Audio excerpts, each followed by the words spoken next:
Hey, 446 students. This is week 5 and we're covering sex trafficking. So I'm not an expert on this topic, but I do want to point out that talking about sex and sex work is particularly controversial in feminist spaces.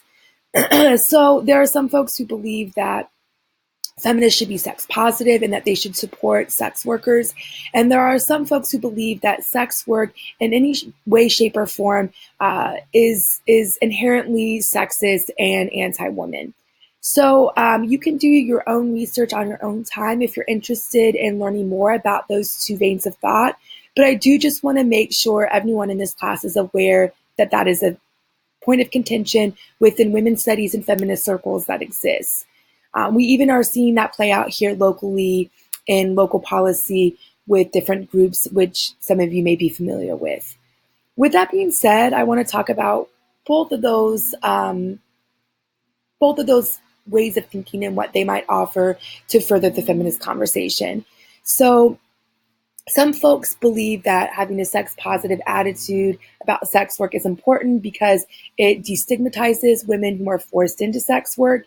And certainly most women who participate in the sex industry wish that they had another job or another way to make ends meet.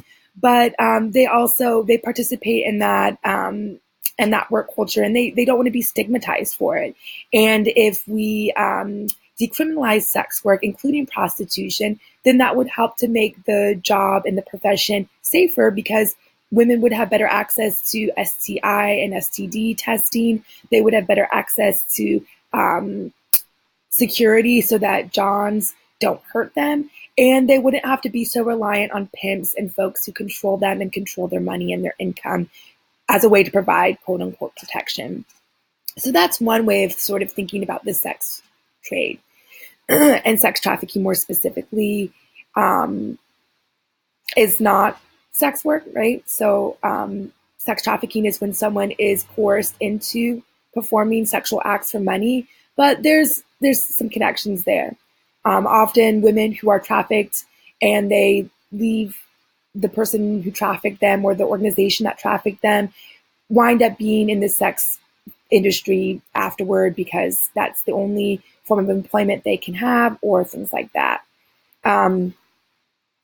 We can also think about the way in which sex work and sex trafficking in particular is inherently anti-women because it always involves women performing sexual acts for men who have power and control. And so that's another way to think about that situation, but I'll leave your own interpretations up to you. I also, of course, always want to take an intersectional approach to any topic that we cover. So it's important to think about the ways in which sex trafficking uniquely impacts groups that are further marginalized, such as, of course, the LGBT community. So LGBT folks are particularly vulnerable to sex work and to sex trafficking because often that sex work is the only type of work that gender nonconforming, queer, trans folks can participate in. And so when we say we need to completely eradicate sex work within our society because it's inherently anti-women, what does that mean for folks who are participating in survival sex work because of their gender identity and that's the only type of work they can do? So if we're going to say we need to eradicate sex work, we also need to think about other forms of systemic oppression that we need to eradicate within our society.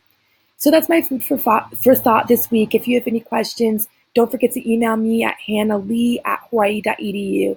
Have a great week.